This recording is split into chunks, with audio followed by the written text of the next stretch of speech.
Hola, te pedimos una disculpa por la calidad del audio y video a continuación, pues definitivamente debe mejorar. Aún así, esperamos que el mensaje te sea de mucho valor a vos también. Muchas gracias por escucharnos. Bienvenidos al segundo conversatorio con el profesor Alberto Mansueti. Buen día, profesor. Muchas gracias por esta oportunidad para aprender e informarnos. Hoy es 1 de mayo del 2023. ¿Cómo le va? buen día, Keylor, y muchas gracias por esta oportunidad para estar contigo y con tu audiencia. Gracias. Si usted no ha visto el primer conversatorio, dejaremos el enlace para que pueda acceder. No se lo pierda. Profesor, recapitulando, ¿quién es un político y quién un politiquero? ¿Cómo los distingo? Política no es el arte de lo posible, como te dicen. Ese es un cuento de las izquierdas que siempre avanzan con un programa máximo, ¿okay? Un proyecto de tiranía y van introduciendo de a poquito y te dicen, bueno, esto es posible, esto todavía no es posible, pero lo dejan para pasado mañana o la semana que viene, ¿ok? Entonces, política no es el arte de lo posible, es el arte de hacer posible, en todo caso, aquello que es justo, sano y bueno en materia de políticas públicas, es decir, cursos de acción y medidas de gobierno. Eso es política. Ahora, politiquería es lo que vemos. Politiquería es la confrontación constante entre los politiqueros para cada uno aumentar su cuota de poder y disminuir la del otro. Y hablamos de poder no solo en las esferas de gobierno, sino también en la educación privada, incluso en la prensa, lo cual se refleja en las redes sociales y en el arte, la cultura, etcétera. O sea, agrandar sus cuotas de poder en el orden de picoteo. Yo estoy arriba, tú estás en el medio, tú estás más abajo, cómo vamos en las encuestas, etcétera. Eso y escándalo, escándalos de corrupción, histeria anticorrupción y todo eso es politiquería. Y también politiquería es el populismo, el dividir a la gente entre ellos y nosotros, la grieta que se llama, ¿ok?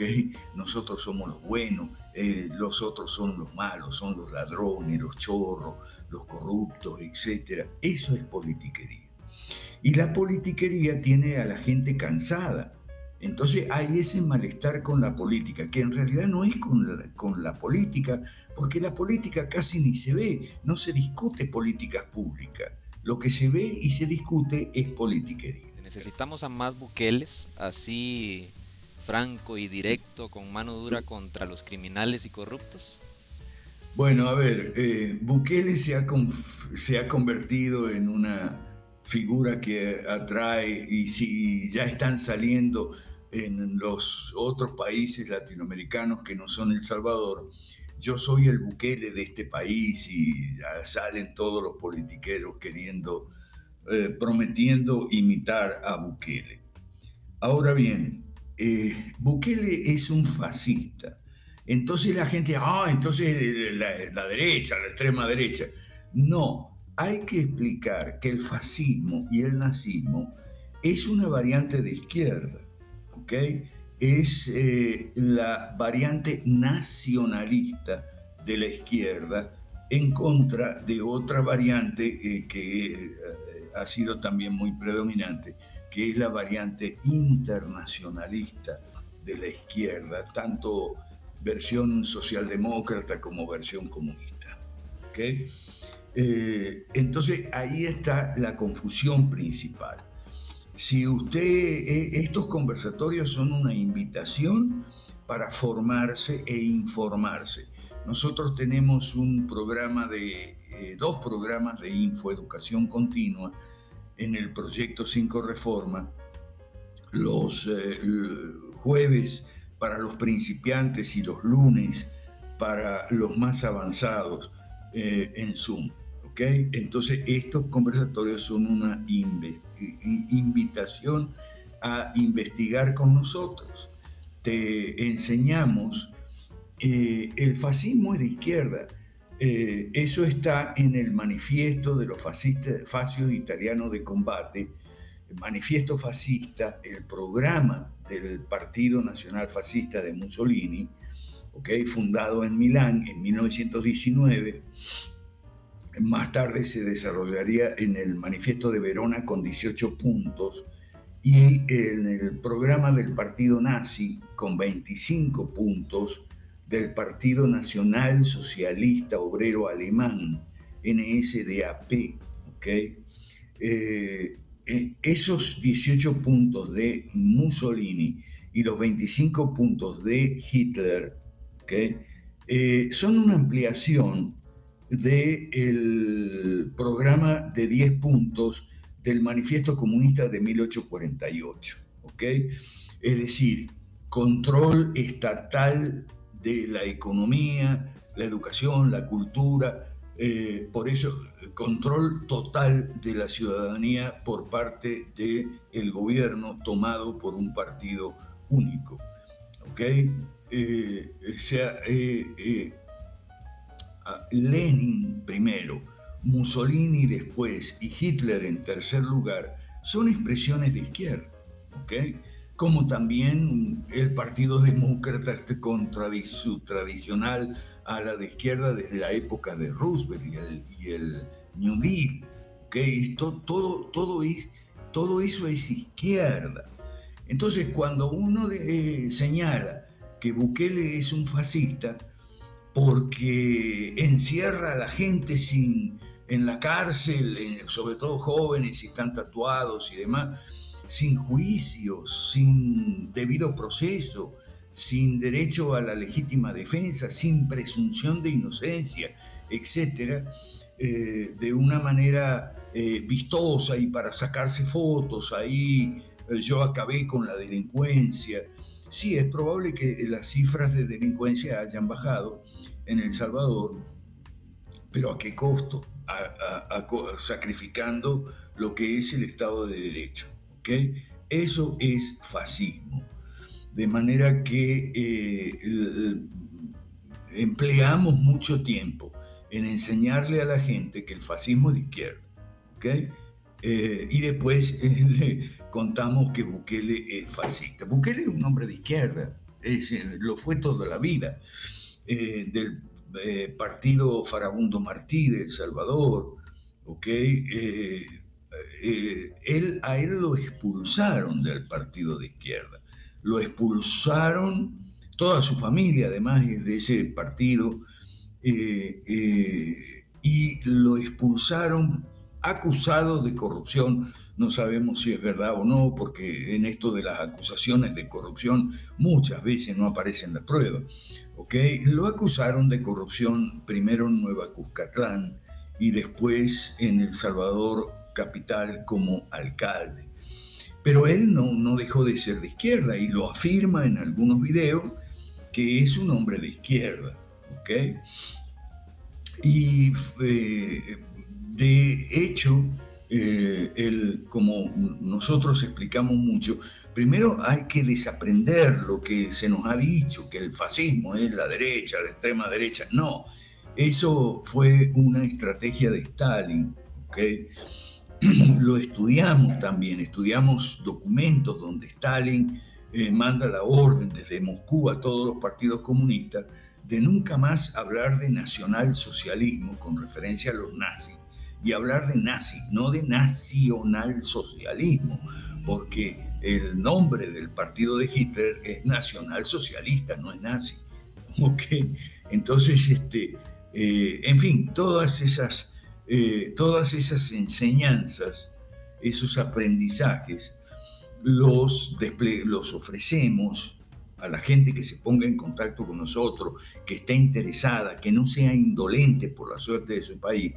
Los ofrecemos ya, como dije, los lunes para los más avanzados y los jueves para los principiantes. Con razón se dice, los gobiernos van contra la delincuencia porque no admiten competencia.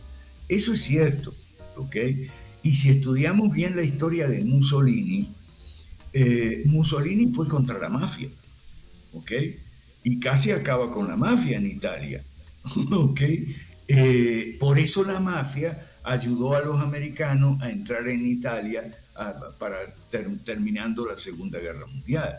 Y además, Hitler también bajó la tasa de delincuencia en Alemania, ¿ok?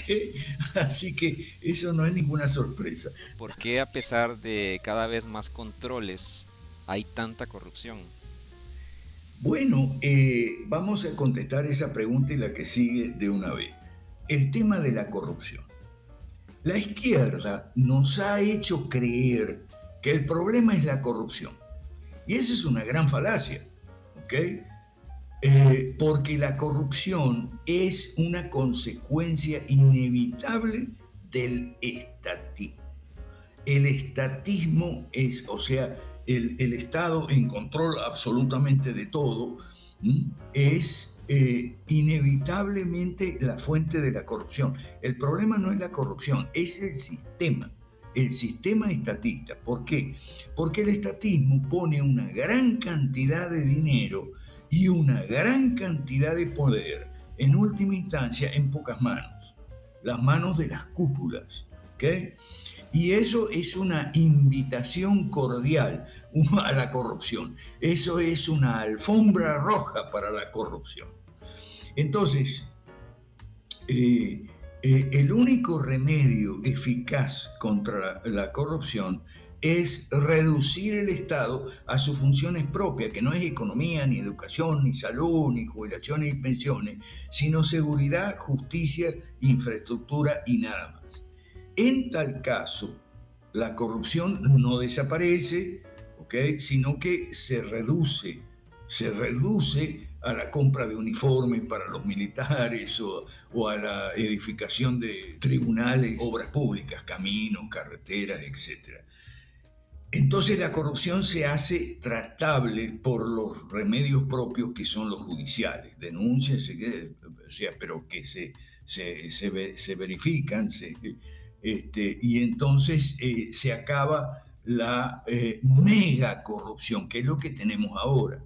Un Estado enorme, una corrupción enorme, ¿ok?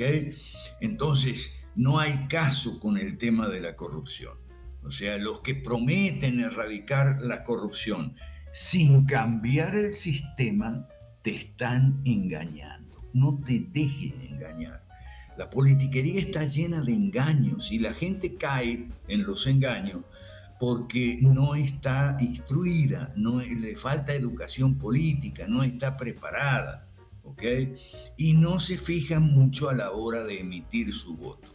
Fíjate tú, si a la hora de invertir su dinero mucha gente se equivoca y cae en estafas piramidales, estafas de otro tipo, como Elizabeth Holmes y la gota de sangre para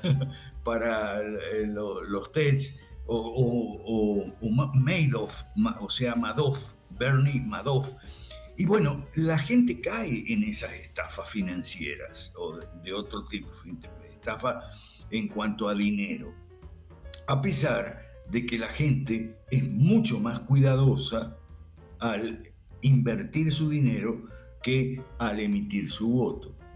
Entonces, si aún a pesar de eso, tanta gente cae en estafa, ¿cuánta gente no cae en estafas piramidales de toda clase en todos los países? Siempre, y se repite siempre el mismo cuento, y la gente cae. ¿Cómo no va a caer en las estafas políticas si para emitir su voto es mucho menos cuidadoso que para invertir su dinero?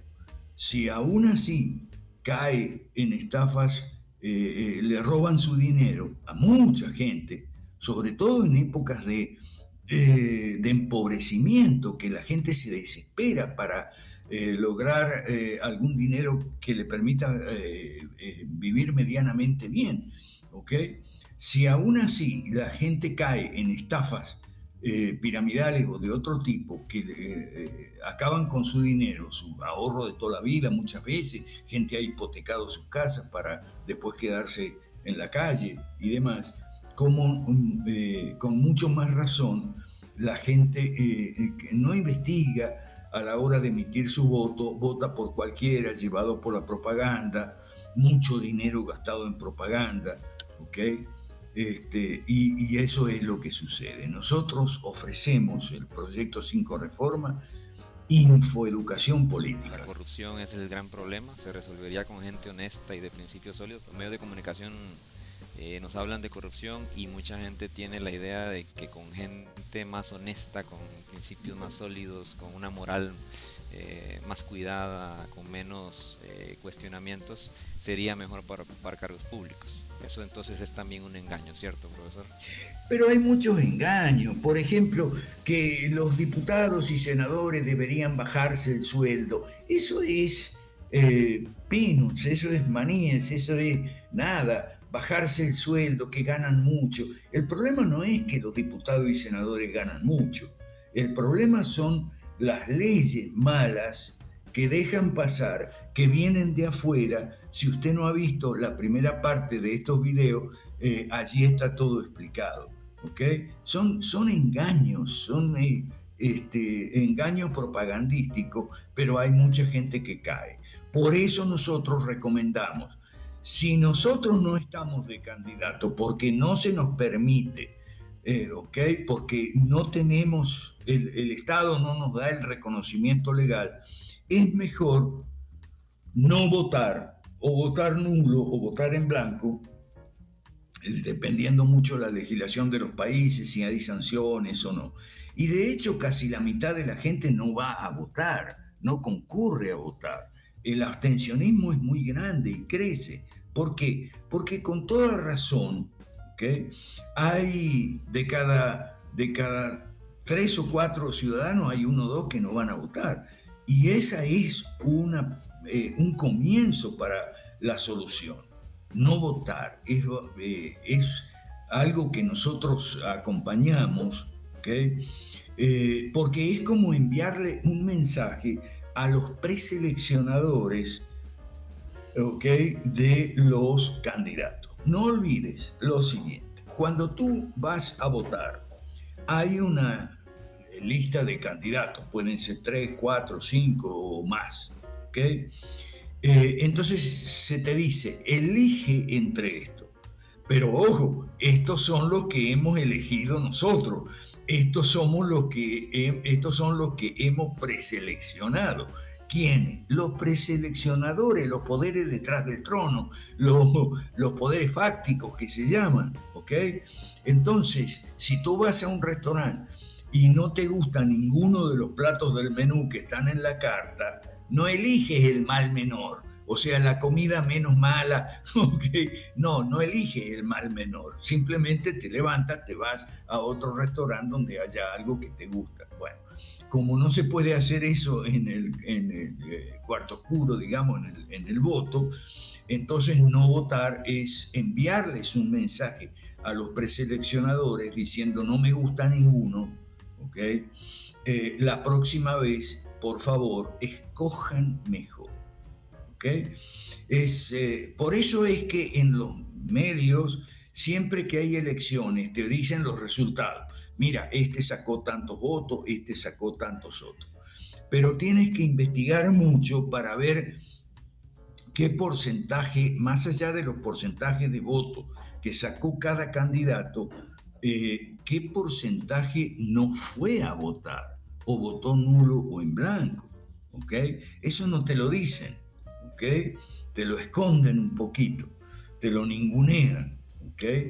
Porque la verdad es que el voto, la no concurrencia, el no voto o el voto en blanco nulo es un recurso democrático, ¿ok? No me gusta ninguno. Es un recurso democrático que resta legitimidad al sistema. Por eso ellos le temen tanto. Y ellos incitan a la gente a votar, que es un derecho y un deber. Eso es una falacia. Si es un derecho, como en realidad es, no puede ser un deber, porque un derecho es una facultad que se ejerce o no, según tú quieras, y un deber es algo que tienes que cumplir sí o sí. Entonces, en realidad el voto es un derecho, y si no nos gusta ningún candidato, es mejor, para deslegitimar el sistema, no votar. De todos los presidentes que tenemos en América Latina, ¿Cuántos no han sido elegidos a título de mal menor? Yo voy a votar por este porque es el mal menor. El mal menor es un engaño, es una falacia. El mal menor le abre la puerta enseguida al mal mayor, el que sea, ¿ok? Y tenemos una cantidad de presidentes en América Latina muy desprestigiados. Ese es otro fenómeno que hay que tomar en cuenta. Los niveles de aprobación de los presidentes elegidos en el primer mes o en los primeros 3 meses como máximo, ¿okay? Los niveles de aprobación caen abruptamente. Y muchos de ellos han sido elegidos a título de mal menor. Entonces, eso es parte importante del malestar con la política, ¿okay? Porque no resuelven los problemas. Y por supuesto que no resuelven los problemas, porque no cambian el sistema. Siguen con el mismo sistema, el sistema que llamamos estatismo. Tanto la izquierda como la derecha mala que se copia de las agendas estatistas. Entonces, si no cambian el sistema, no resuelven los problemas. ¿Los problemas cuáles?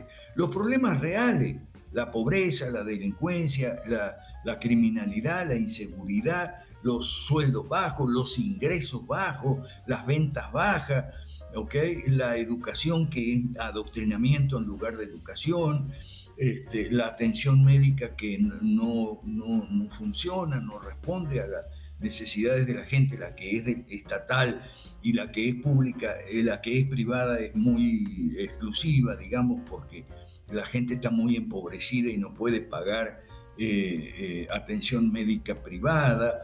Por supuesto que no resuelven los problemas, ni los van a resolver a menos que se cambie el sistema. Y como ninguno de ellos quiere cambiar el sistema, nosotros vemos para América Latina, a menos que nuestro proyecto tenga éxito, solo 2 futuros: Cuba o Haití. Si los proyectos tiránicos no dictatoriales, sino tiránicos, que es otra cosa, de la izquierda, no encuentran contención suficiente en la derecha mala, entonces todos estamos condenados a ser como Cuba, Venezuela, Nicaragua, los países. Y si la derecha mala logra su objetivo minimalista de apenas contener a la izquierda, eso implica caos, desorden, violencia, crisis continua, y el futuro ya no es Cuba, sino Haití. ¿Okay? Nosotros seguimos muy de cerca el caso de Haití desde los 90, ¿okay? Porque lo que está pasando ahora en países como Perú, Bolivia, de una inestabilidad muy grande y demás, ya pasó en Haití en los 90. Entonces, en nuestros países son todos iguales, olvídese. No es que mi país es muy especial porque es diferente a los demás. No, no es diferente a los demás. Será diferente a los demás en la manera de hablar, de vestirse, en la comida, ok, sabrosa en todas partes, pero diferente. En la geografía también, algunos países montañosos, llanura, con salida al mar, sin salida al mar, etc. Pero en cuanto al sistema de gobierno, estatismo, estos países son todos iguales. Lo que pasa es que algunos van más avanzados en el proceso de deterioro, de descomposición, que en el video anterior, en la primera parte de estos conversatorios, explicamos a título de entropía. Entropía significa que el país donde no se aplican los remedios idóneos, no es que se quede como está, sino que empeora. No somos pesimistas, al contrario, somos demasiado realistas.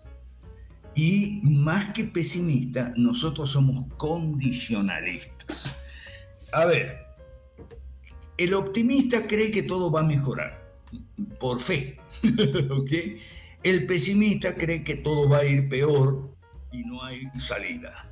Nosotros no somos ni optimistas ni pesimistas, somos condicionalistas. Salida hay, es el proyecto 5 Reforma, ¿ok? Somos nosotros la solución. Por supuesto que hay salida, pero entonces todo va a ir mejor si nuestro proyecto tiene éxito. Y éxito significa apoyo para tener poder suficiente a aplicar las 5 reformas y cambiar el sistema. ¿Okay? Pero somos condicionalistas en el sentido de que si las condiciones, ¿okay?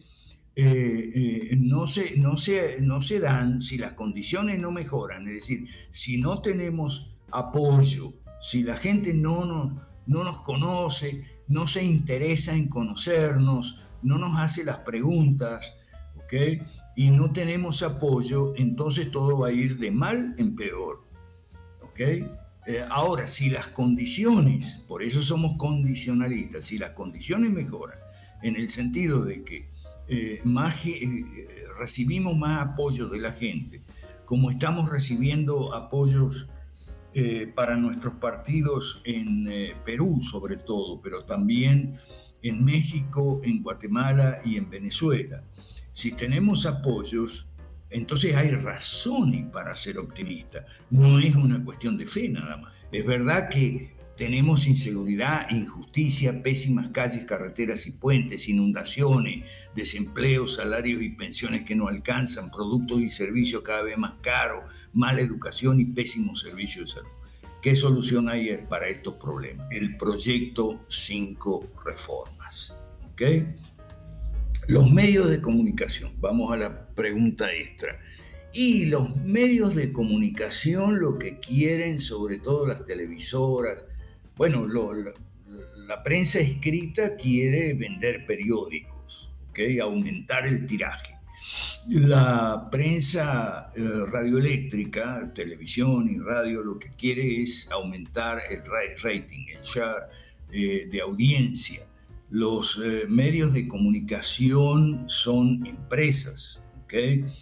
Y ganan a medida que tienen más audiencia, ¿okay? Entonces se enfocan mucho en los escándalos.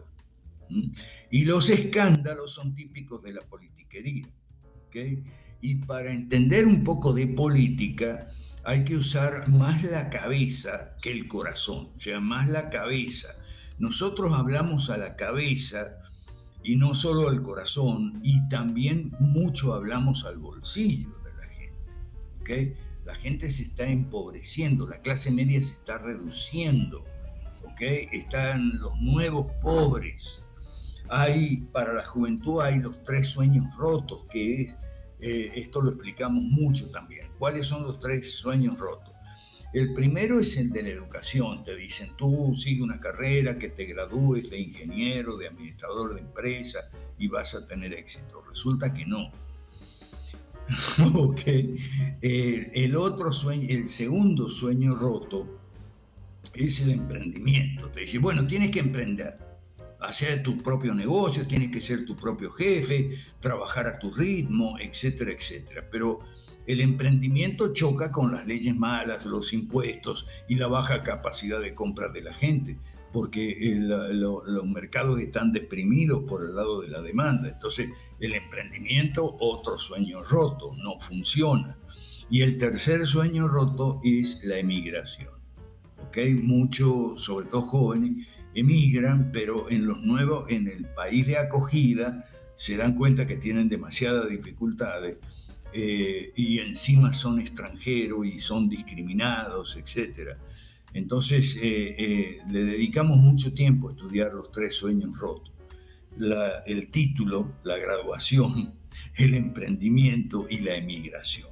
¿Okay? Entonces no son soluciones. Por eso decimos que la solución somos nosotros. La izquierda no es solución tampoco. ¿Okay? Ni siquiera la izquierda fascista tipo Bukele, ¿okay? La derecha mala, que es la que no quiere hacer reforma, tampoco es solución. Nosotros somos la solución y no es arrogancia que lo digamos, es que no hay otra, ¿okay? Entonces, el proyecto 5 reformas, y me gustaría que nos enfoquemos en el proyecto hasta el final de este conversatorio, el proyecto 5 reformas son 3 políticas públicas, nada de politiquería, estamos hablando de política ahora. 3 políticas públicas que son privatizar, desregular y abrir mercados a la competencia en las 5 áreas claves de la vida de un país, de la vida pública de un país. En la vida privada no nos metemos. ¿Ok? Que son gobierno y partidos, economía y finanzas, incluyendo dinero y demás, todo el tema del Banco Central y la dolarización, educación, atención médica, no salud, sino atención médica, jubilaciones y pensiones. 3 políticas públicas por 5 áreas clave igual a 15. Esa es nuestra oferta. Invitamos a la gente a que la conozca y que se haga un juicio informado. Esa es la única solución, no hay otra. ¿Por qué debería apoyarlo? Y podría empeorar la situación de mi país. Empeorar, por supuesto. Y si tú no nos apoyas y nadie nos apoya o casi nadie nos apoya, desde luego que va a empeorar la situación de tu país y el mío y la de todos. Va a empeorar. Y va a empeorar por el tema de la entropía. O sea, en un sistema social, como es un país, ¿okay? Tú no aplicas los remedios idóneos, entonces las cosas no se quedan como están, sino que empeoran. ¿Okay?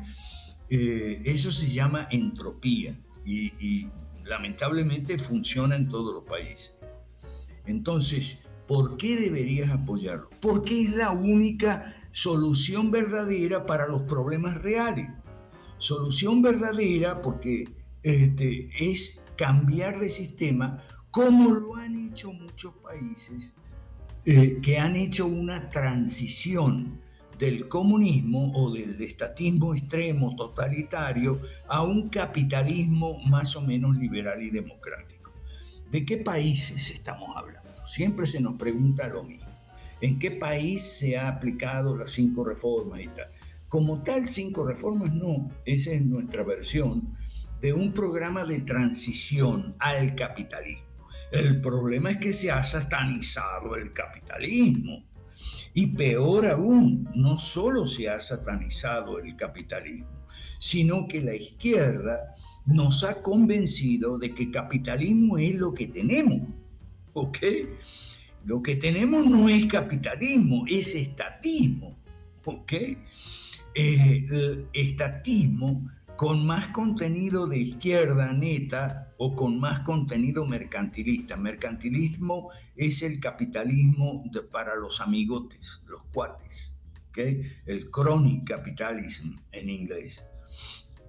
Acuérdate lo siguiente, todas las economías utilizan capital y por tanto son capitalistas. ¿Okay? Una economía... ¿qué es capital? Capital es un bien económico que sirve para producir otros bienes económicos. Como en toda economía hay bienes de producción que están produciendo bienes económicos y servicios de consumo para el consumo, toda economía es capitalista. La pregunta es quién está controlando el capital. Entonces hay 3 clases de capitalismo.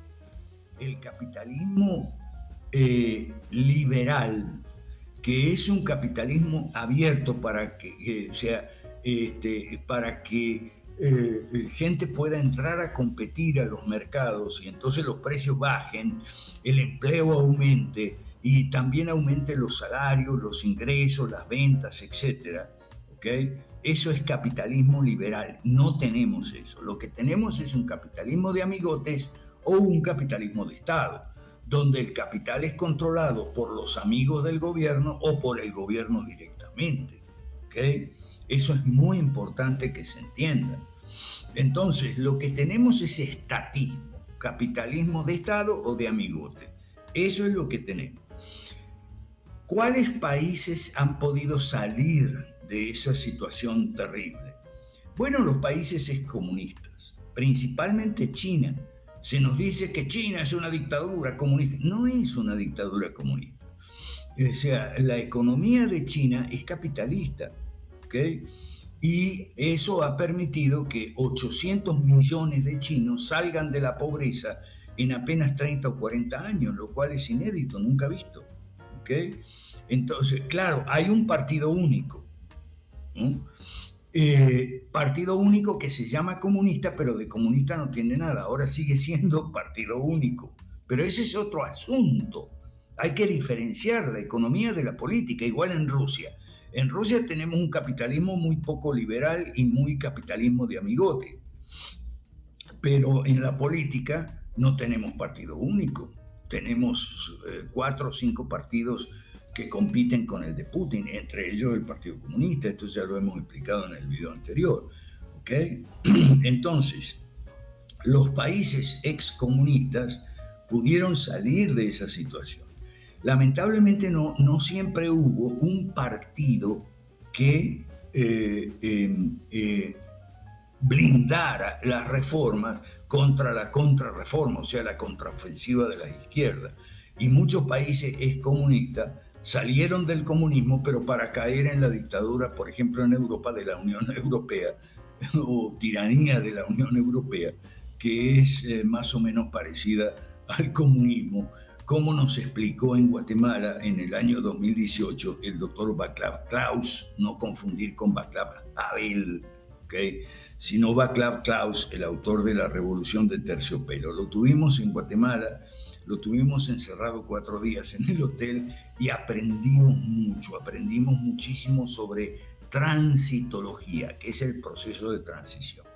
Todos sabemos que Thomas Jefferson dijo aquello de el precio de la libertad es la vigilancia permanente. Precio de la libertad. La libertad no es gratis. Freedom is not free. La libertad no es gratis. ¿Okay? Tiene un precio, hay que pagar. ¿Y cuál es ese precio? La vigilancia permanente. Pero ¿quién ejerce esa vigilancia?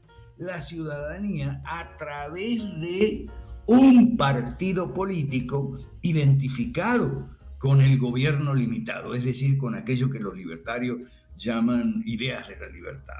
Las ideas de la libertad es una expresión que nosotros no usamos, no somos libertarios, usamos la expresión gobierno limitado. Entonces tiene que haber un partido político que defienda, como defendió la Constitución de Jefferson y compañía, de los padres fundadores en Estados Unidos, el partido que Jefferson fundó junto con Madison, que se llamó Partido Demócrata Republicano. Ese partido fue dominante durante 25 años y por eso Estados Unidos fue lo que fue y que ahora está dejando de ser. ¿Okay? Tiene que haber un partido político, ¿okay? Como los nuestros, los que estamos incubando en nuestras incubadoras de partidos políticos y de liderazgo, de huevo a pollito y de pollito a gallina. ¿Okay? Pero el problema, parte del problema son los libertarios. Porque los libertarios, en primer lugar, son todos anarcocapitalistas. Y eso es un mamarracho. El anarquismo y el capitalismo no se juntan, no concuerdan, no congenian. Anarquismo significa desorden, caos y por lo tanto violencia. ¿Okay? Y el capitalismo significa lo contrario. Entonces, anarcocapitalismo, eso fue un mamarracho que se le ocurrió a un señor llamado Rothbard. El problema es que los libertarios comulgan con el anarcocapitalismo y por lo tanto no solo son contrarios al Estado, nosotros no. Nosotros somos por un gobierno limitado, es decir, contrario al estatismo, no al Estado. El estatismo es al Estado lo que la hepatitis al hígado. Nosotros no estamos en contra del hígado, estamos en contra de la hepatitis, que es el hígado inflado, el Estado inflado. ¿Okay? Entonces, no solo son antiestado y antigobierno, los anarquistas son antipolítica. Nosotros no somos antipolítica, somos antisistema. Son antipartidos políticos y nosotros incubamos partidos políticos y son antidemocracia. ¿Okay? Nosotros somos pro democracia porque la democracia es la única alternativa a la violencia. Los seres humanos todos pensamos distinto. Sobre todo en política tenemos diferentes maneras de pensar. Hay izquierda, centro, derecha, etc. Entonces, la única manera de no caernos todos a palos y a golpes y a cuchilladas y balazos, ¿okay?, es la democracia.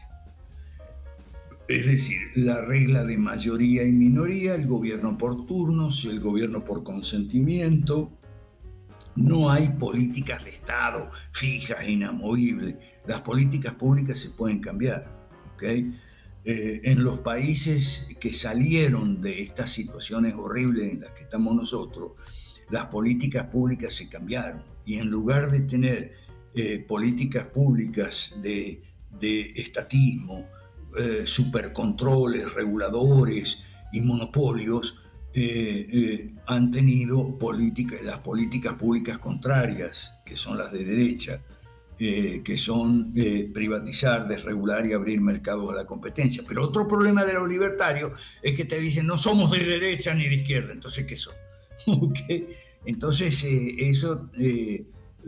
nosotros tenemos muchos ex libertarios en nuestro movimiento que son como los alcohólicos anónimos, ¿no? Yo reconozco que tengo un problema, era libertario, ahora ya no soy más libertario, soy liberal clásico, estoy libre de libertarismo, que llevo 1 año y 3 meses y 21 días libre de libertarismo, ¿ok? Es como alcohólicos anónimos.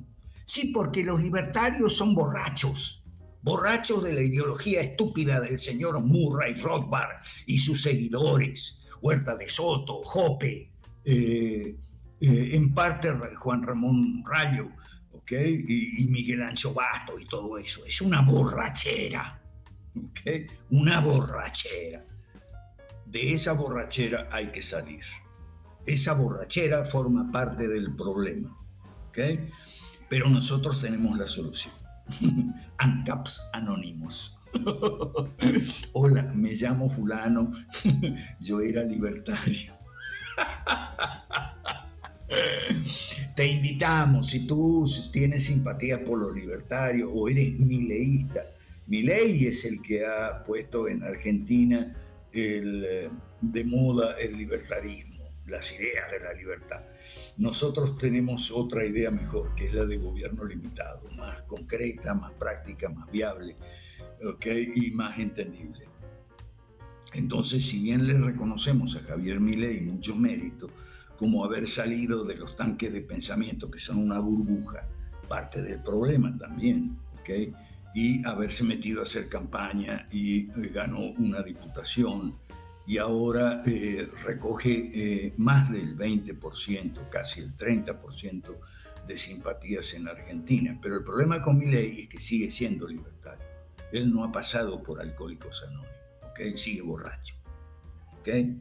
Sigue sin formación, sigue sin educación, y bueno, es probable que se meta en la segunda vuelta, y si se mete en la segunda vuelta contra el candidato peronista, el que sea, es probable que sea presidente también. Pero cuidado, puede terminar igual que Pedro Castillo en el Perú, preso por intentar disolver el Congreso.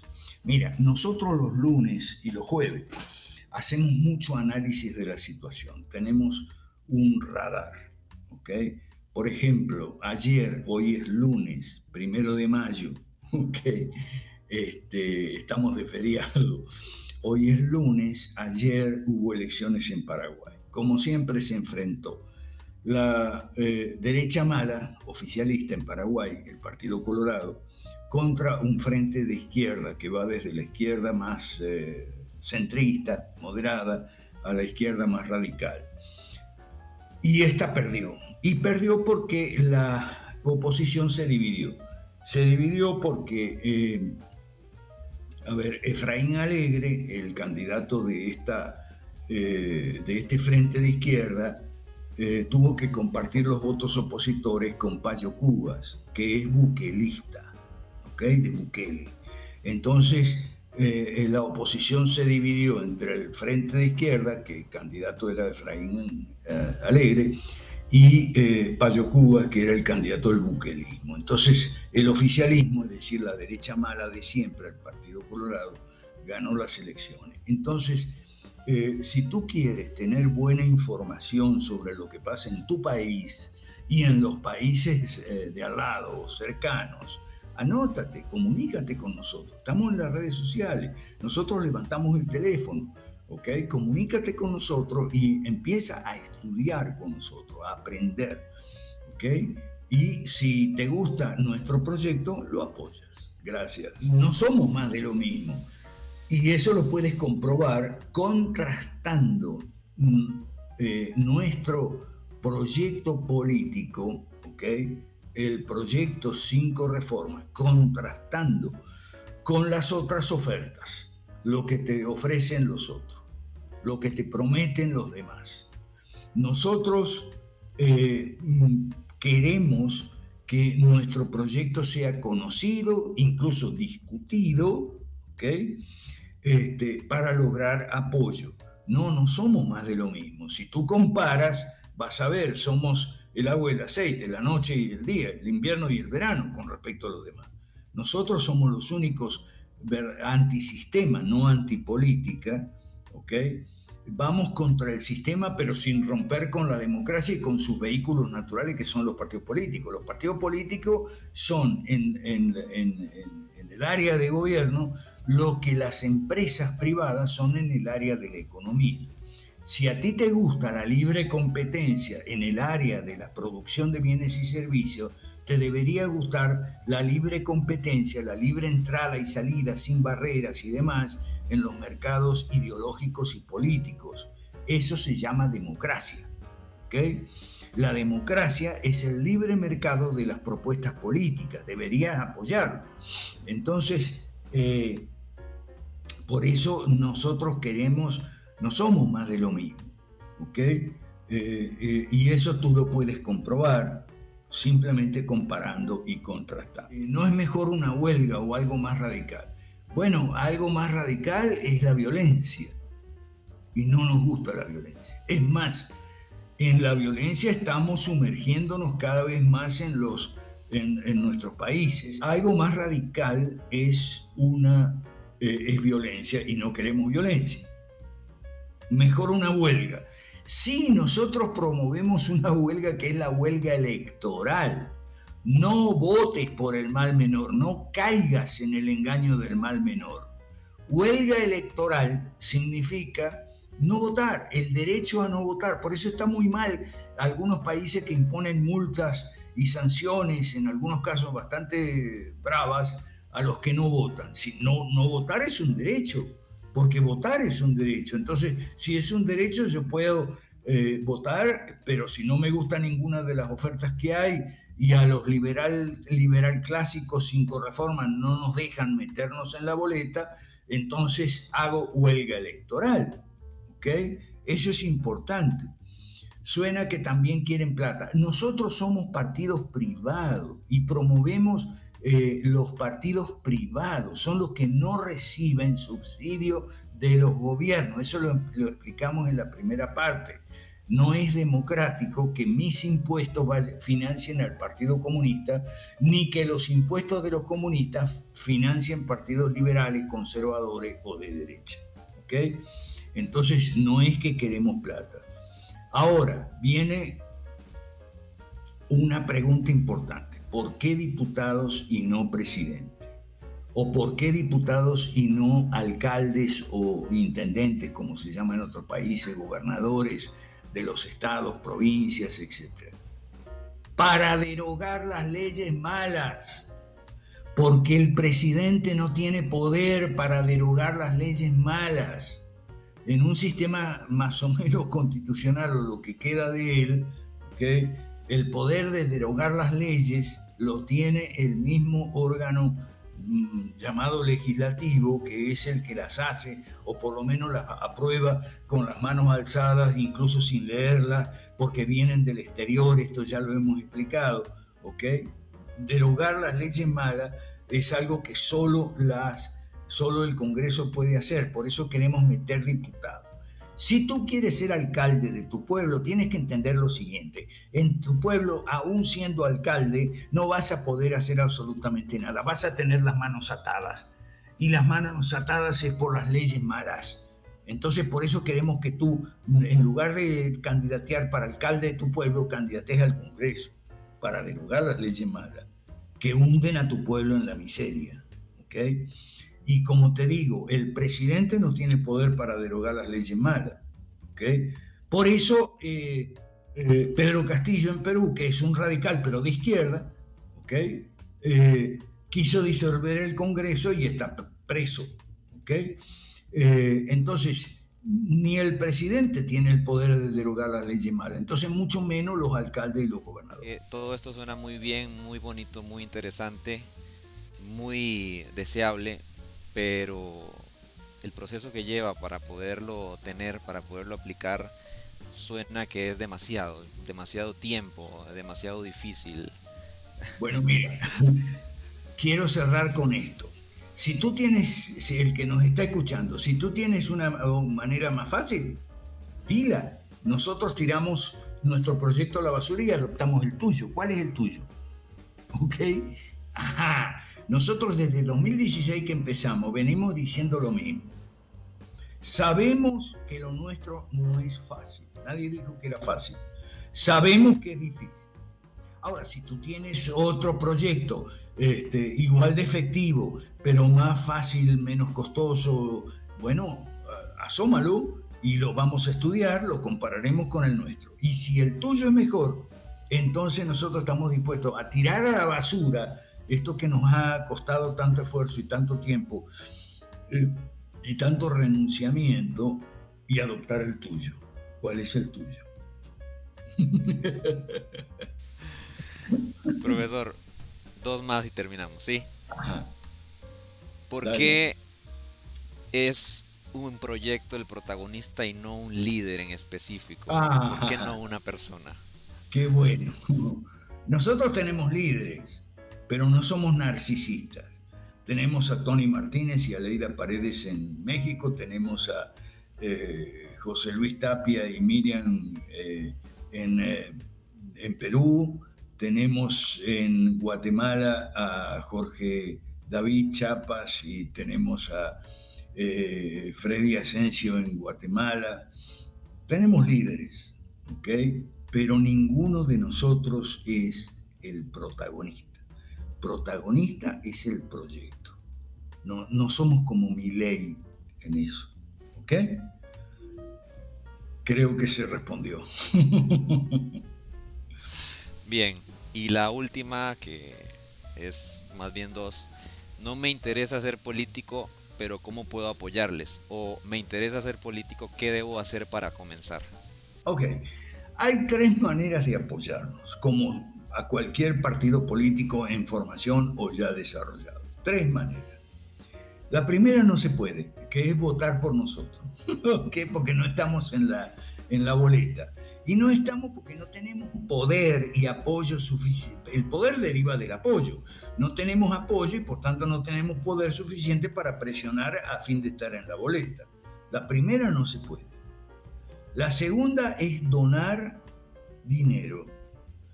Esa es muy difícil porque la gente está muy pobre. Y la única que queda es la tercera, que es el trabajo voluntario.